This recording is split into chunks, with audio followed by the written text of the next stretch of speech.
All right, once again, we are back. Before I start this podcast, a few little announcements. So, week 3 is officially in the books, and if you remember from years past, after every 3 weeks, I will do a Power Rankings podcast. Now, I'm very busy over the week, so we're looking at the Power Rankings itself to be put out probably on a Saturday, and that's looking at your time frame as of right now. I'm going to try to get through the podcast for this week. A little bit of thoughts that are currently on my mind with the Power Rankings. I don't think anything drastic is going to happen. I mean, I might have some guys move a spot up or down. The only way because there is a Thursday night game in between, is if a magical injury happens to some team. Recapping this week, obviously the biggest injury news: Jimmy Garoppolo, no longer there anymore, guys. So the hype is gone. It's a shame because I know a lot of people were hyped. Yours truly wasn't living up to fantasy standards, but you started to see those 20-point performances. So best of luck to him. Hopefully he gets back soon. And what did we figure out after week 3? We figured out that there is one team left that is undefeated. Let's go into the week 3 recap really quickly. The shocker of the day. It's amazing how somebody's attitude can change in a week in a week's time span. Excuse me, that's where I was going at. Matthew Morris, who seemed like he was going to give up, decided, you know what, I better get my shit together. Excuse my French. Let me put in a lineup, see what happens. 171 is what happened. Yours truly was the victim of a Matt Morris whooping. Despite the other team playing very, very well, and I'm at a loss for words, honestly, man. I just got back. Well done, Matt. The game ball definitely goes to you, without a doubt, on that one. In a close one that came down to the Monday night stack of the Pittsburgh Steelers, Big Ben and AB get the job done against David. Paul is our only undefeated team left at 3-0, and David Sutton drops to 1-2. And if you guys were listening, or not listening, if you looked at the Boss Number 2 updates, David is putting the whole team on the trading block. He needs some moves he wants to get done, obviously, so hit him up. Next thing that we have, somebody found their first win. His name was Vintage Harsh, who is now changing his name to Authentic Harsh. It looks like the locker room culture has decided that they want to go in a different direction this season. The Houston stack was serviceable. No complaints with the Houston stack at all, I'm assuming. Chris Carson finally finds pay dirt and had a very serviceable fantasy day.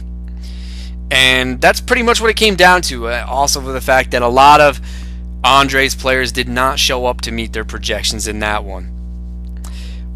Moving forward, this matchup I think was mostly decided due to a poor management decision. Talking about Rob Coffey, who drops 125 on Maxwell 101.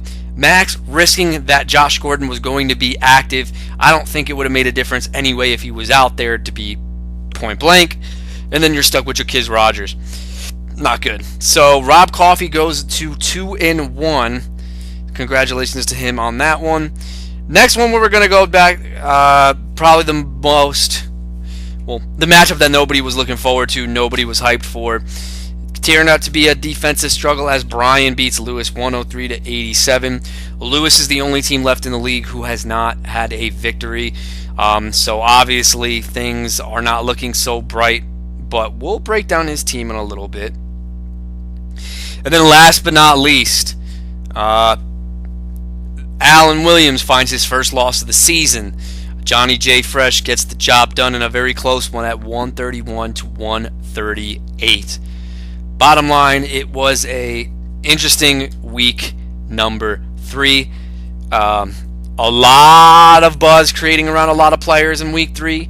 You got Calvin Ridley, who dropped a 40-point on my team. Yeah. Drew Brees looking like the Drew Brees of old. Matt Ryan putting up a 50 spot.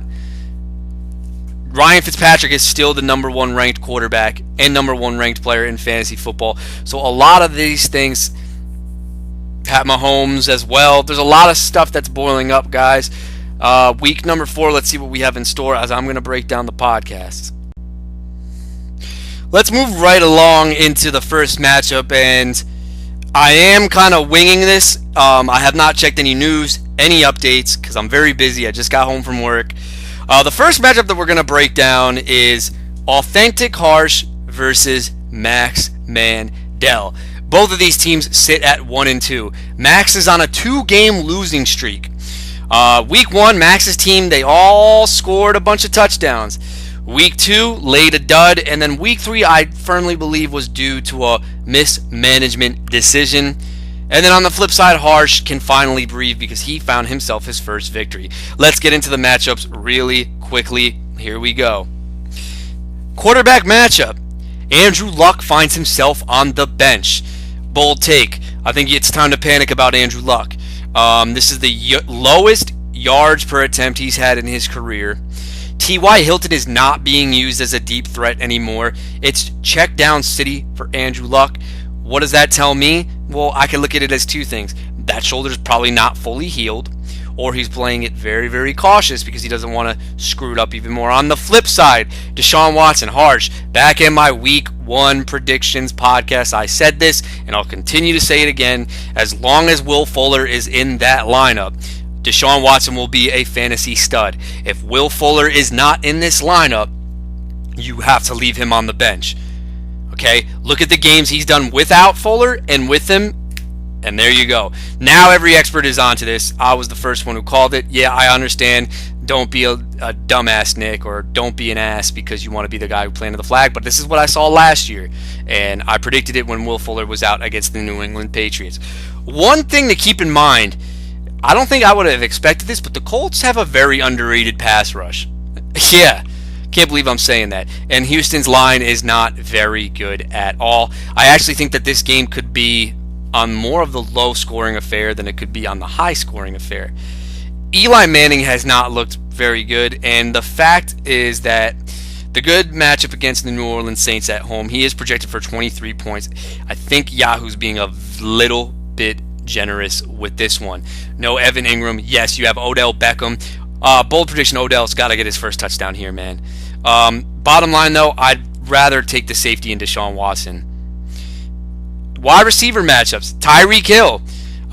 Maybe this home road split thing is for real. I don't know why, but he doesn't do anything at home.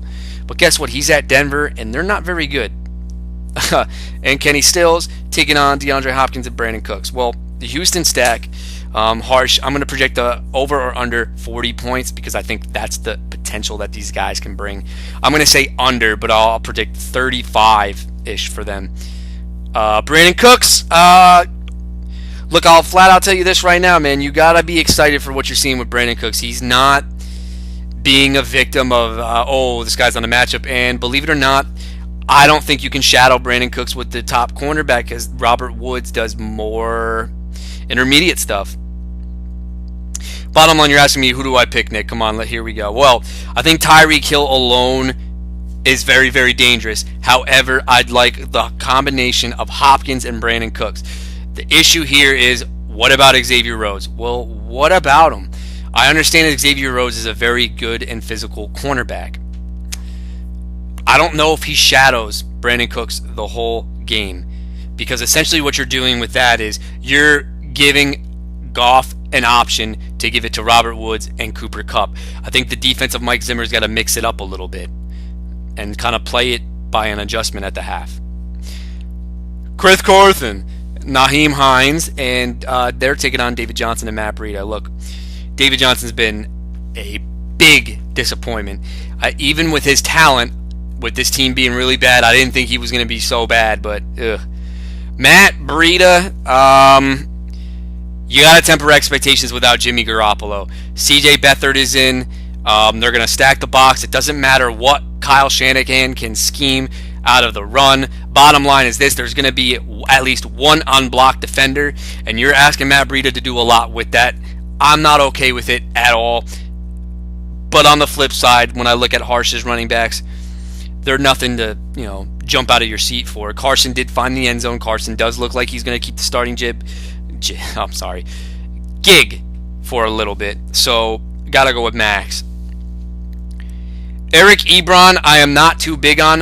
The reason why I didn't claim him last week was because I think he actually needs Jack Doyle in the lineup to be that sneaky guy that defenses forget about. But when he's the everyday tight end, he does not perform very well. Trey Burton, I'm a little disappointed with this Bears offense. I'm very disappointed in the way this Bears offense looks. And for this man, Trey Burton's, he's just a guy at tight end. I'm going to say clear wash on this one. Will Fuller, Mike Williams taking on Cooper Kupp, and Josh Gordon. Well, look, right off the bat, Josh Gordon, we don't know his health status. New England Patriots are desperate, so they kind of do need him, and I understand that this looks like a big game for Josh Gordon. I'm not going to say it is. Give me Will Fuller and Mike Williams. And if you want me to break it down, Will Fuller always catches touchdowns with Deshaun Watson. It's what happens because he has DeAndre Hopkins with him. Thank you very much. Mike Williams, little surprised with the production from Mike Williams. Talented receiver, we all knew that. But he's being relied on a lot more than I thought he would, so that was good by Harsh. Chicago versus Tampa, I think this is a game where Ryan Fitzpatrick struggles mightily. Fitzpatrick. And I have no idea why Miami's D is starting on the road at New England, but hey, I've seen stranger things. Okay, time for me to pick a winner. Bottom line is this: I think there's a lot of uncertainty now with Max's team. Adrian Peterson is hurt. Okay. Matt Breida does not have Jimmy Garoppolo, so the guy that you thought you were getting a clear and cut RB2 in that offense, well, you might be getting a flex play at best at this point. It's just a lot of uncertainty, man. David Johnson is like hanging on a cliff to his running back one value. I don't think all this gets straightened out in 1 week, and because of that, I actually believe that Harsh gets his second win of the season in this one. All right, let's move right along to it. The next matchup we're going to break down, man, these are two guys that are hungry, and they are desperate for a win. On one side, you have Andre. Week 1, Andre put up the most points for week 1. I think the hype was building around Andre's team because not only did T.Y. Hilton score, Golden Tate looked really good in a garbage time performance against the New York Jets. James Conner without Le'Veon Bell, everybody's cementing him as this RB1. Joe Mixon, everybody's cementing him as this RB1. And then things have kind of changed a little bit. In the weeks past, and I'll break this down more into my take on your team as well, Joe Mixon has suffered an injury. However, people are saying he might be back this week. Andre, if I'm you, sit the guy, because he's just going to aggravate an injury if he's coming back that quickly. So the coaching staff needs to know what to do. James Conner is the interesting one, though, because everybody assumes that he's an automatic RB1. Well, yeah, he's going to get workload because they don't got anybody else. But I think he's more on the higher end of an RB2 than he is an RB1, per se. And then on the flip side, you've got Lewis Todd. Right week 1 starts, loses Fournette. Marquise Goodwin goes down. The only thing he's really found a little bit is Philip Lindsay, who I still think is a very, very talented... Well, I never said he was talented. Who am I kidding? But I actually like the situation that he's in. But it's going to be very hard to trust any of these wide receivers now. And I think if there's one guy he needs back right now, it's Julian Edelman. Whew. So let's break down the matchup. Yahoo has it as 126 to 107. I think Yahoo is looking at what Lewis hasn't been able to accomplish, and that's why the projections are a little low. Starting off the bat, we got Tom Brady at home taking on Russell Wilson on the road in Arizona. Well, I think if there's one thing I have positive to say about Arizona, it's their defense. So maybe Russell Wilson might not be classic Russ in this one. Historically, Russell Wilson has had mediocre games against the Arizona Cardinals. There's no way I'm picking against the GOAT. 2 losses. Now he's got a home game. There's no way I'm picking against the GOAT, man. I got to go with Brady. When you look, this is an interesting guy here, and my personal thought. I want to go to Andre's side first, and then we'll go to Lewis. T.Y. Hilton. I'd be concerned if I'm a T.Y. Hilton owner. If you were listening to Max's podcast, and I'll break this down, Luck is not throwing the ball deep. They are not getting it to T.Y. Hilton downfield at all. Andrew Luck has had the lowest yards per attempt in his career this season. That tells me that he's taking it easy on his shoulder. So with that being said, T.Y. Hilton has essentially become a possession receiver without the deep threat ability, which I think limits his upside. And if Luck is to go down, we know T.Y. Hilton isn't even a flex play at that matter. But then you got Golden Tate, and my theory, well, I sound like a broken record. Every Lions wide receiver is a wide receiver too. Every single one. They just get their points in different ways. Jones is the big play guy. Tate underneath. Galladay is the complete package. But when you look at the box score, they always put up wide receiver 2 numbers. And the one bad thing about, well, I don't want to say bad thing. The one thing, when you go the 0 wide receiver strategy in a draft and you start with 3 running backs, you really need to find some receivers to hit. Unfortunately for Lewis, none of them have hit. He's extremely frustrated from what he's been able to deal with. On his flip side, he has Marquise Goodwin. Look, it's C.J. Beathard against the L.A. Chargers. I'm not confident enough that he can find a way to get Goodwin the ball. The Chargers will definitely keep him out of the end zone in this one. Antonio Callaway, I love that pickup. My only concern with Antonio Callaway, this is very, very minor, and I don't think it has anything to do with him being a bust this week. If you want something positive to say about the Raiders defense, Rashard Melvin is a very underrated corner. A lot of people don't even know who the heck this guy is. He played for the Colts last year, had a really good career year, and he's been very serviceable this year. My thing is, if he's not a guy who shadows in the slot, well, I think the Browns' game plan would be for Landry to stay in the slot. But boy, oh boy, oh boy, I know that sounds really retarded. I love Antonio Callaway. Watching against the Jets, the guy commands so much attention. He's a burner on the outside. That Tyrod Taylor throw that he had against the New Orleans Saints was not Tyrod Taylor doing work. That was Callaway catching up to that ball, man. He's a phenomenal wide receiver. He's a good flip of the coin for a touchdown in this one. When you look at the running backs, Zeke and James Conner, now this is a very deadly combo. I think it's a safe floor of at least 12 with upside of 20 plus. On the flip side, you're looking at Kareem Hunt and Alex Collins. Now, I'm assuming if Leonard Fournette is active, Lewis is going to put in Leonard Fournette. Let me say this right now, man. Kareem Hunt, the only thing I wish for this guy is that he would get a lot of catches, and he's not doing that. I know he has a receiving touchdown, but I think the thing that limits him the most is that he's not getting catches, and he's becoming too touchdown dependent, which lowers his floor every week. I think his upside is phenomenal, but the floor is he's leading the touchdown or bust category. He fits in there with guys such as Jay Ajayi, Royce Freeman, Alfred Morris. He's that type of running back. And against the Denver Broncos, it's a good matchup to find the end zone. I just don't think you're going to get 20 plus games like he did as a rookie. Alex Collins. This is a guy I think that if you stay the course, you might have to be patient, but also there's a lot of people, myself included, who would love to buy Alex Collins because I think he's a tremendous buy low candidate. Have you seen Doug Baldwin? I mean, Buck Allen is not a goal line back. I don't know what's going on.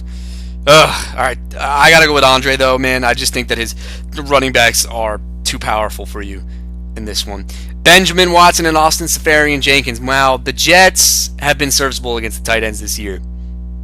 I'll give them that.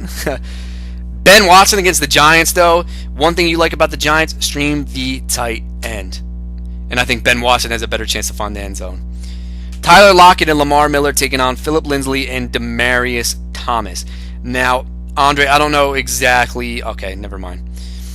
Lockett, right off the bat, proven me wrong. I said that he might be a bust because I felt like maybe he might need a Doug Baldwin to be serviceable. Lockett is not getting a lot of targets, okay? He's not. He's getting around, he's averaging 4 to 5 a game. Tyler Lockett essentially is Geronimo Allison in this Seattle offense. However, he hit pay dirt in all 3 games. I think you got to ride the luck until it runs out. My issue with Lockett in this one, though, man, Patrick Peterson. I think he shuts him down, should be able to shut him down with ease. My personal opinion. Lamar Miller has been a major disappointment. I know when you picked him, you're looking for that RB2, but look at the numbers he had with Watson last year compared to this year. He's struggling just to get those 11 points-ish. I mean, the rushing numbers were abysmal last week. But he did find the end zone. I know the other games he didn't find the end zone, so maybe kind of balances out. As far as what Miller's going to do in the ground game, this should be a game where he looks like he is earning that paycheck on your team. Flip side of Lewis Todd. Man, I've been going on this matchup for a long time. Phillip Lindsay. Love the matchup for Phillip Lindsay this week. I think Phillip Lindsay has that potential to break maybe 15 points. Demaryius Thomas has now been moved to the flex spot position. Look, man, I don't know what it is. Demaryius Thomas has been a complete disappointment. And until he gets his things together, man, I don't know. My thing, why I like Demaryius Thomas, though, Denver's defense is not as good as what it once was. And therefore, voila, you might be in a garbage time situation with DT. The reason why I broke down this a little bit long, and then we'll talk about the Rams against Minnesota. Aqib Talib, done for the year. Terrible loss for the Rams because he is their cover corner. Peters is the guy who relies too much on the jump route combinations and likes to get the picks. Could be a big loss there. I think the Rams are not a defense to be afraid of anymore because of that loss. Who am I picking in this one? I think the game's going to be close, but I think a lot of things need to happen for Lewis's team, and I think Andre, aside from 1 week, has put up very serviceable numbers in this one. I don't see any reason why it shouldn't. I believe Andre breaks 500. He goes to 2-2. As far as my man Lewis Todd, it's going to be a long season, man. Okay, now this is an interesting matchup. This is one that I'm interested to see the outcome, in all honesty. You've got one team undefeated, hasn't lost all season, and then on the flip side, you've got a kid who, a lot of people thought that he was throwing it in the towel week 2. Then myself, as a commissioner, had to wake him up a little bit. Well, I did wake him up because it's 172 that he put up last week. We need to see if last week was a fluke or maybe this team is starting to find some life. And on the flip side, you got my man Paul. Well, let's look at it this way.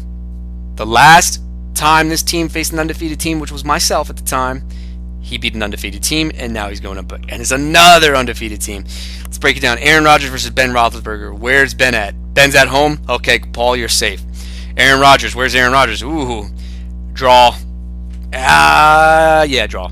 I think Rodgers did not look very good last week. I think the conditions were not very good for his knee. I do think that the running backs are going to get involved in this one too with the Green Bay Packers, but I don't bet against Ben at home. It's wow. Gotta go draw.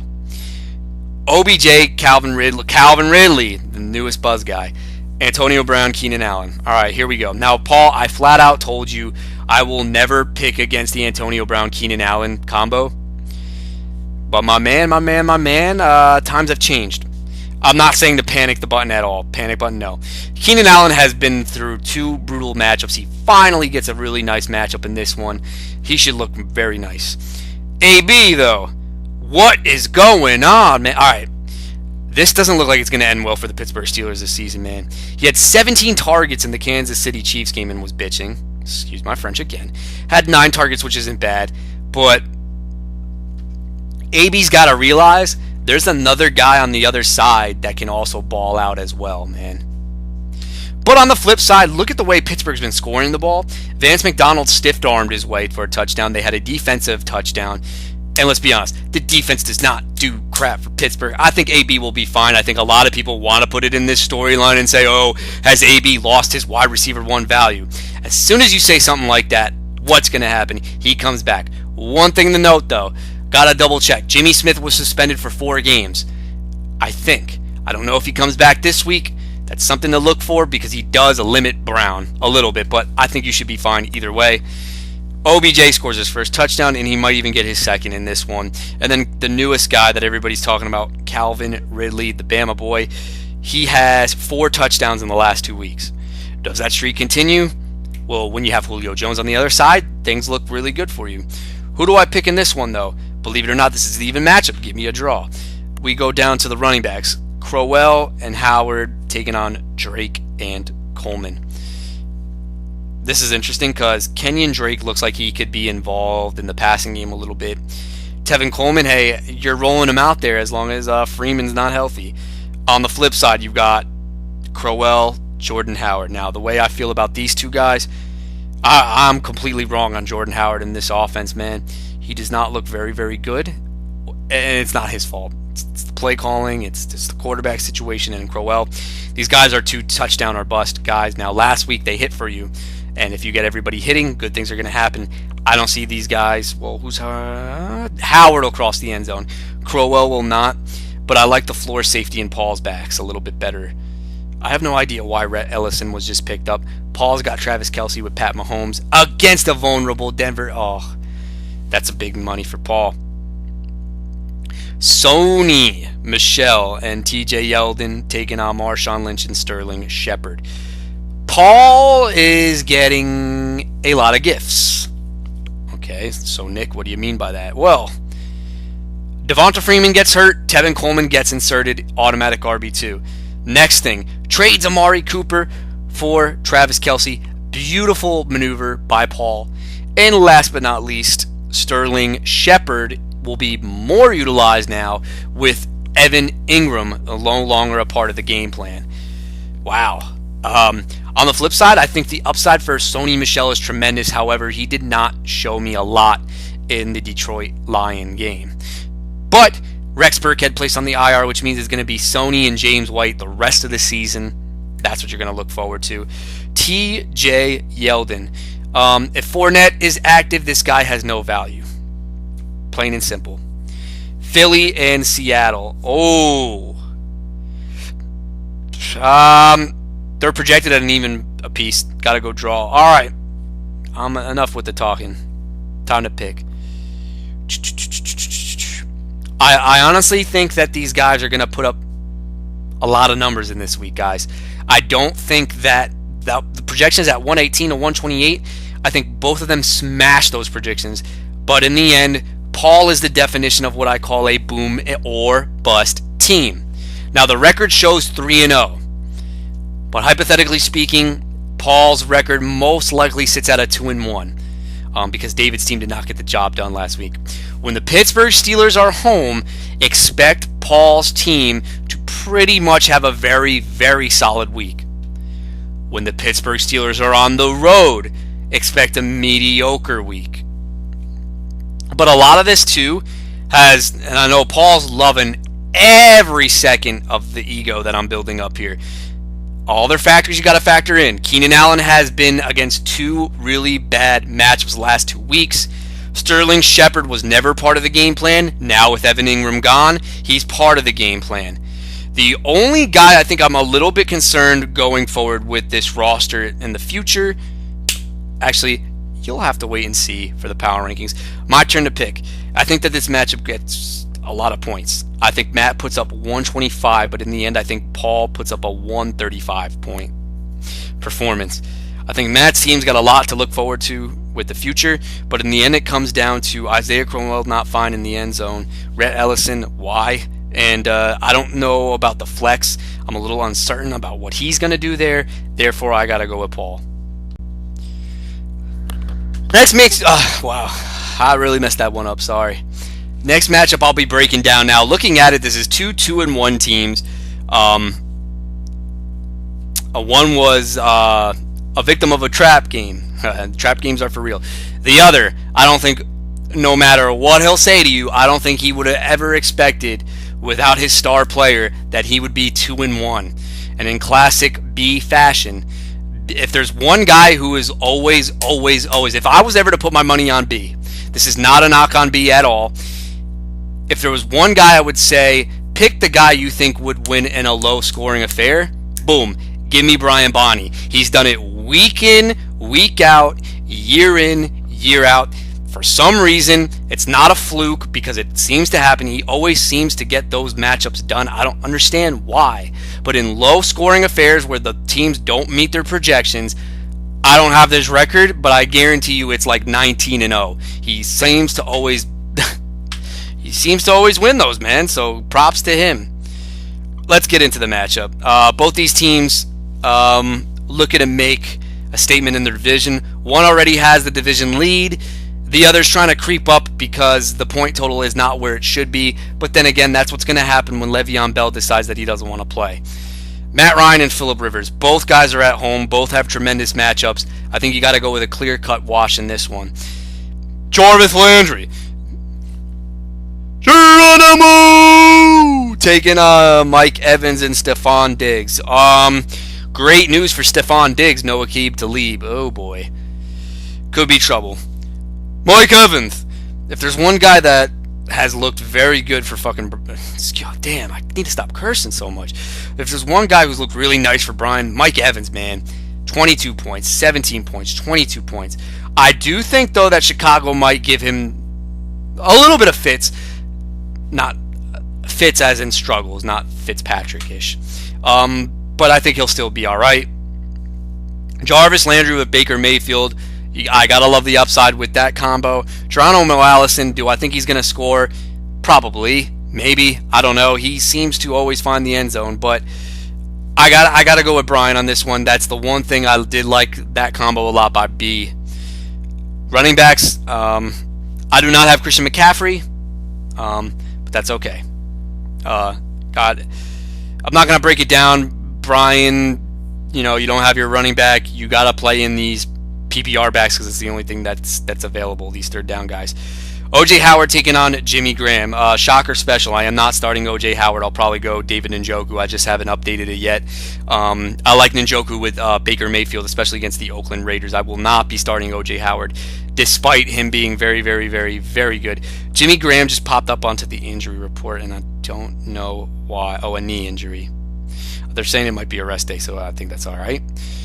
James White and Marvin Jones Jr. taking on Chris Hogan and Tyler Boyd. Tyler Boyd has been a surprise. Big surprise. Wow, I don't even know what to say, man. I mean, this guy wasn't on anybody's radar. People assumed when they drafted John Ross that Boyd would be the guy to take the back seat. And Ross hasn't done anything in the NFL. So Boyd's getting his opportunities. He's making the most of it. Chris Hogan, I think this is the last week that might be a relevant Chris Hogan week. Because when Gordon comes back, when Edelman comes back, these guys are going to be very hard to predict week in and week out. James White, I think, is going to be the definition of an RB2 the rest of the season due to Rex Burkhead now being out, and he is still Tom's most trusted guy out of the backfield. Marvin Jones Jr., no complaints with Marvin Jones. He does what he does in the offense. He's going to get the start. I haven't benched. I did bench him because of an ankle injury. I wasn't sure if he was going to play. Jags D. That's a game changer right there, taking on Detroit's D. Dak, not a good quarterback, Brian. I think you can kind of admit that now. Jacksonville against Jets, though, looks like it should be a really good matchup. All right, so my chances to Brian, you know me, I don't predict the winners. Keys to victory, though. Brian, Phillip Rivers has got to be on the money because you're going up against Matt Ryan at home, and you remember what Jay said, good in the dough, Matt Ryan. So based on that performance alone, man, it's going to be tough. Mike Evans and Stephon Diggs got to keep balling out like they've done. Stephon Diggs, that was a fluke last week for the Minnesota Vikings. They're on a short week. We'll see what happens against the LA Rams. But there's a lot that needs to happen for you to break those projections, I'm not going to lie. Keys to victory on my side of the ball. I'm rolling the dice with Aaron Jones, man. This is a guy, I think, Brian, you had him last year. You will admit that he is the better running back. It's a matter of when, not if he gets that starting gig. This looks like a good spot to play him, though, because it looks like the Packers could be up in this game. They want to take it easy on Rodgers' knee, and I think they want to see what Aaron Jones can do in this one because he only played 18 snaps and still looked better than Jamal Williams. But hey, I'm not Mike McCarthy. So I think that guy really needs to deliver with the absence of Christian McCaffrey. And I'm rolling the dice also with David Njoku. I know he's been a major disappointment, but this is a new offense now, so maybe Baker Mayfield can put a spark in David Njoku. And that's my take on that one. So if there was one guy who definitely seemed pretty happy was Johnny last week, going out of the gate, taking on a very tough Alan Williams team and escaped as the victor. So congratulations on that one. I know, myself included, I did not pick you to win that game. But hey, man, props to you. David Sutton. Now, Yahoo will always have David's score projected pretty decent because of the emergence of Patrick Mahomes. Hey, here we go. We're finally at a 28 projected point game. Denver Broncos can bring the rush. I understand that. But they don't have Aqib Talib anymore, and now people can avoid Chris Harris. It used to be pick your poison, like Talib or Harris, or stream your tight end. They can't do that anymore. Gotta go Patty Mahomes. Adam Thielen. Remember I said last week I'm just going to project him for 20 points. He almost got that for you. So let's say another 20 points for Adam Thielen. Larry Fitzgerald. It's time. I don't know what the heck is going on here, man. I'm at a loss for words. Why is Julio Jones on the injury report? Okay. Calf. And then we got Amari Cooper, man. Alright, now I gotta pick a guy. Cooper against the Cleveland Browns. This does look like a spot. When Cooper is matched up against somebody that's very, very good, he usually doesn't do much of it. But I don't like Larry Fitzgerald, so who am I taking between Julio Jones and Adam Thielen? Well, my philosophy is this, okay? I understand that Julio Jones is allergic to the end zone, and I get that. But if Calvin Ridley is going to be a problem, Julio Jones has to be a factor in this one. Adam Thielen is still good too, so without me over-projecting anything, I'm going to say it's a draw. Oh boy, I'm seeing a lot of Q's on your team, David. I haven't even read anything. Gurley and Hyde have been fabulous, but let me see. Geo, Thigh, Limited. Geo should be. Geo did not look bad at all, man. I was actually impressed. I said that he would only hit that 12-point range, I think is what I projected, but he looked pretty solid last week. It's a shame that he's going to be regulated to a backup once Joe Mixon comes back, because there's a lot of teams that could use a back like him.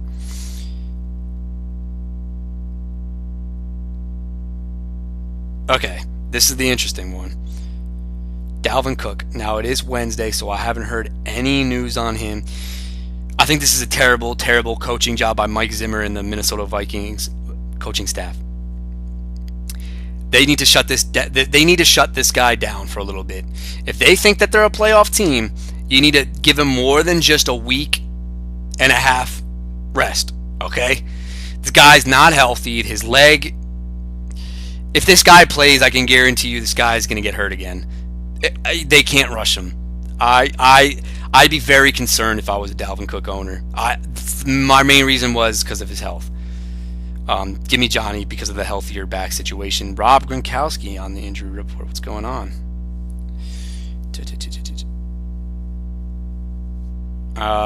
Fine, it looks like. And then you got... Oh, no, I skipped that. David's tight end. Sorry about that, guys. Rob Gronkowski and Zach Ertz. If Gronk plays, it's hard to always go against Gronk, but let's see. He's been really, really, really quiet the last 2 weeks, which only means that he's probably going to explode. But if there's one combination I love, it's Zach Ertz and Carson Wentz, man, against the Tennessee Titans. but I'll again call it a draw because I like both those matchups. And I'm not going to predict a guy for 2 touchdowns. I think that's really hard to do. Jay Ajayi, Royce Freeman. These guys are the definition of touchdown or bust. Can Jay Ajayi score against the Tennessee Titans? My answer to that question would be yeah, but he's got to be healthy first. Royce Freeman, can he score against the Kansas Chiefs? I don't expect Denver to be up in this game, which means Phillip Lindsay is going to have a fantastic game, which means Freeman might get you around 6 points if he doesn't find the end zone. LeSean McCoy. If he plays, I mean, there's hope now with Buffalo, with Josh Allen, I guess. John Brown against Pitt, oh, that's trouble. That is trouble. If McCoy suits up and John Brown is in David's starting lineup, I actually like the flexes better for David Sutton in this one. Cleveland at Oakland. Oh, Johnny's found himself a defense, baby. And then you got to go against the New England Patriots, who are nothing special right now. Okay, time for me to pick. Right off the bat, Pat Mahomes. Dalton is going to have a lot to deal with catching up to Patty Mahomes. I think Dalton's floor might be 17 points, but I just feel like Pat Mahomes can give him more of a serviceable lead. And Johnny, I think you understand, well, no crap, David's got the better quarterback.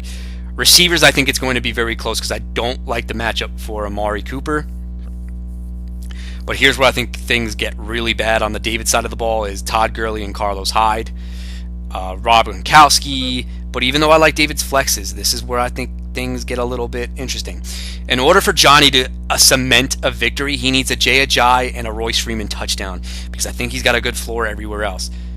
David, you got the workhorse back in Gio Bernard for the time being, so that's nice. And I think the game script in Atlanta would possibly give him a lot of catches. And I do like John Brown, so there's the only guy I am not big on the David side of the ball is Amari Cooper and Dalvin Cook. When I look at the flip side for Johnny Jayfrisch, the guys I don't like, Larry Fitzgerald, and I think the other 2 guys are just 2 boom or bust touchdown. All right, time for me to pick a winner. Got to call it like it is. While I think this game's going to be close, I just think that Gurley's points and Hyde's points are going to be a big factor in this one. If David is to win, he needs a 50-point performance for Pat Mahomes, which at this point, very possible. Very possible. Because you got 36, 50, 31. I think if Mahomes hits 31, you're not going to complain. My issue, though, is Cooper could be phased out in this game.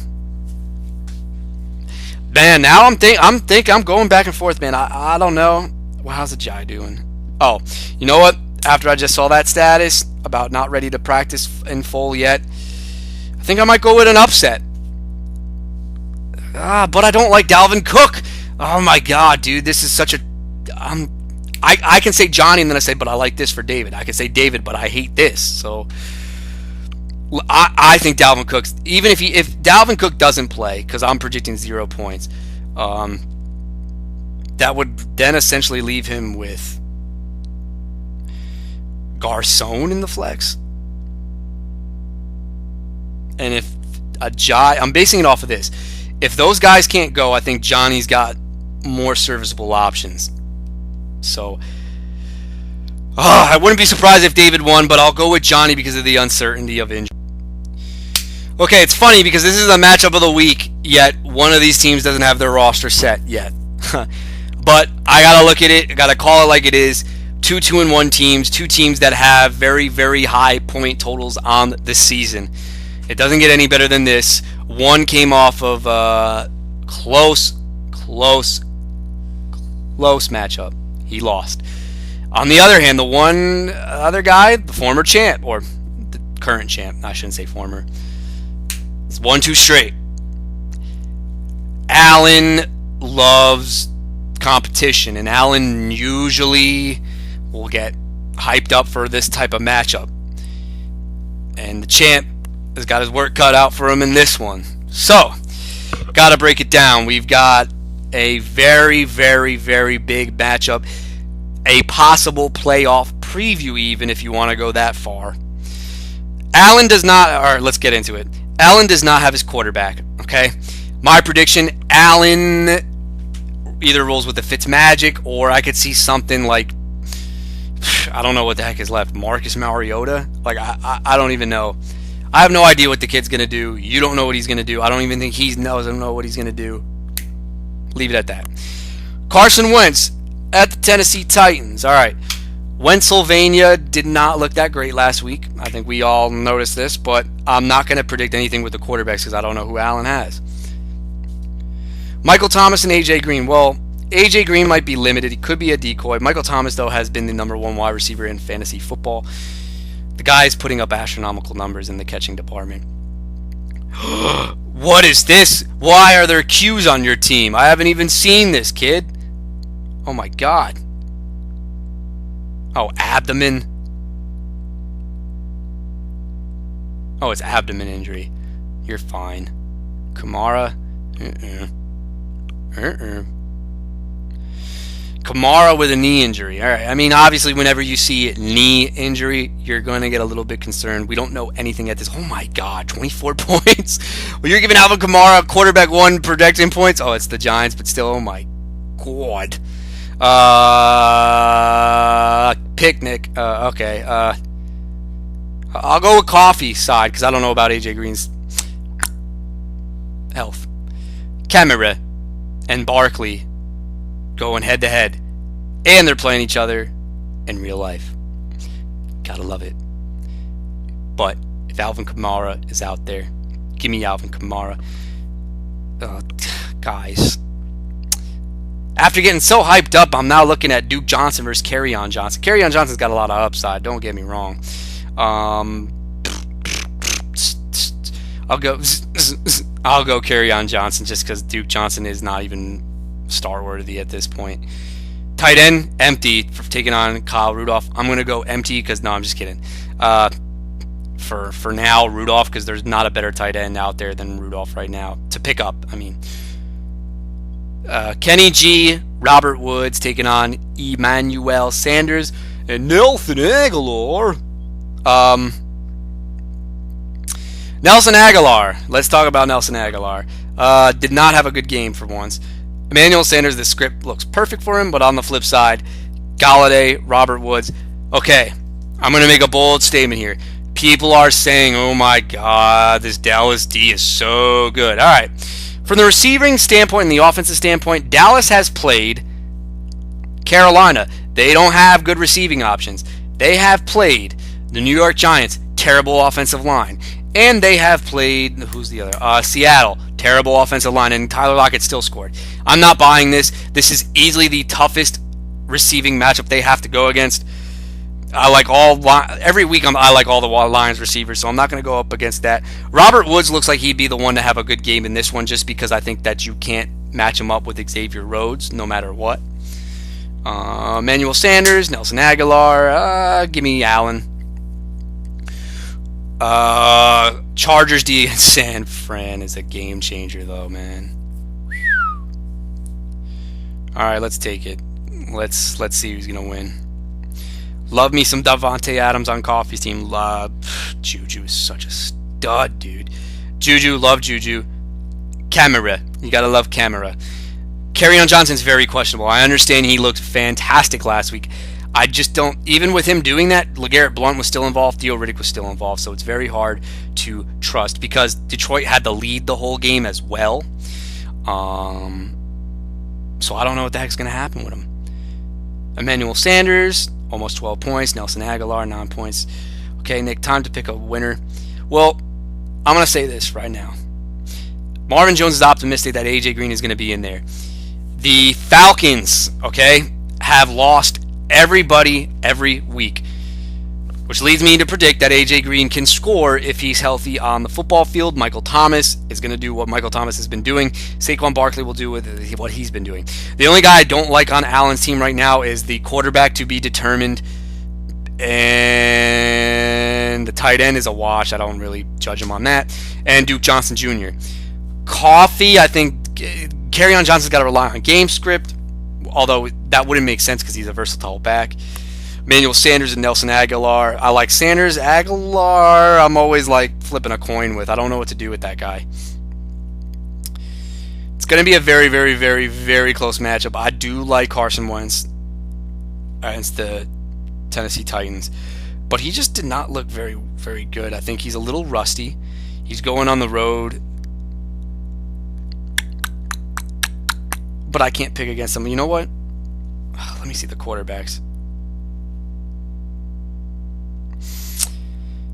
For this matchup, I think I might have to go, unless Allen does really, he's got to do something so far-fetched to the point where his quarterback would be like Taysom Hill, like for me to pick against him as far as what that quarterback's going to be. Coffey's got a lot of playmakers though, man. Don't sleep on the champ. I can't disrespect the champ in this one. But there's a lot of firepower on this team, man. Got to go with A-dubs.